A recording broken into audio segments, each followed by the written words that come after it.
Hello, everybody. Jerry with Exit Realty.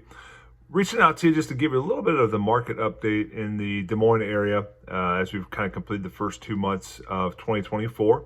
Um, Lots of things have started to get some signs of what the real estate market's going to do in 2024 here in the Des Moines area.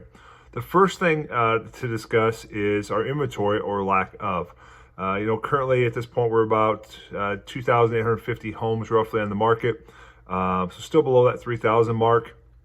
I was hoping to see that kind of creep up a little bit. So what does that mean? That means that in most categories of the market, it's going to be a seller's market out there.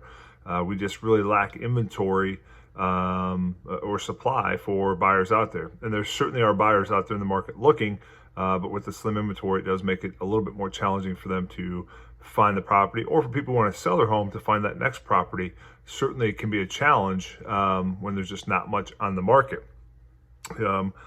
We are up about 200 listings for the year compared to last year, so that is good. But again, we are just kind of way behind where we'd like to be in terms of having enough inventory to make the market really work.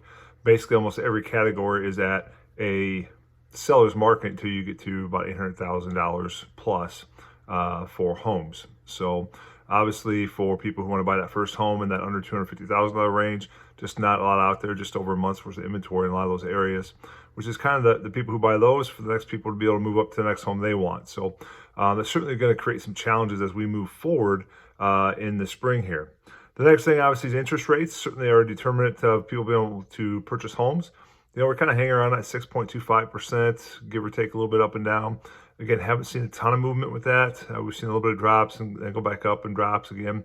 Certainly March could help trigger something to happen there, depending on what the Fed decides to do with the interest rates and the inflation numbers and so forth. So, at this point, we can't really anticipate what's going to happen with interest rates, but we know they've been kind of steady for the year, which if they do take a drop, we're going to really have an issue because it's going to bring more buyers to the marketplace. And with our lack of inventory, it's probably going to drive prices up. So if you are somebody who's looking, certainly if you want to say, well, I want to wait until I get to a better interest rate, well, that could be fine. But if the interest rates drop down too much, we could see the price of homes move up because of just the lack of inventory. Speaking of homes and prices, the average price for the homes sold so far this year is $269,500. So that's up about $23,000 from last February. So we've seen a significant increase there, again, partly due to the types of homes that may have been sold, but also due to our inventory issues. So again, if we do see that the interest rates drop and we don't get more inventory, we could see that continue to rise up as the year goes on. One of the things that we think about now, and it's obviously January was a rough month for real estate because it was so cold. People just really weren't outside. We had the blizzards and those type of things. So as we've had this nice weather in February, it's brought a lot more buyers out who are searching. It's kind of kicked off our spring sales or selling season a little bit sooner than traditionally. And as we look at the forecast, we see nice weather. So we are hitting that sales groove here that we typically see in the spring happen. So if you are somebody who has a home to sell, if you price it right, it will move pretty quickly probably in this particular market. If you're a buyer, do need a little bit of patience but be willing to pull the trigger and make that decision pretty quickly if you find a home that you like, because it certainly could disappear.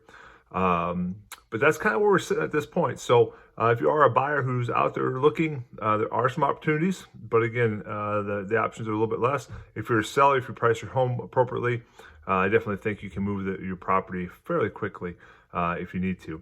The next couple months, again, will be the big push for the spring sales. And so that's going to start happening. I do think we're going to pass last year's sales amount, maybe not catch up to the COVID years, but we're going to have a strong season, I think, when it comes to selling real estate in the Des Moines area.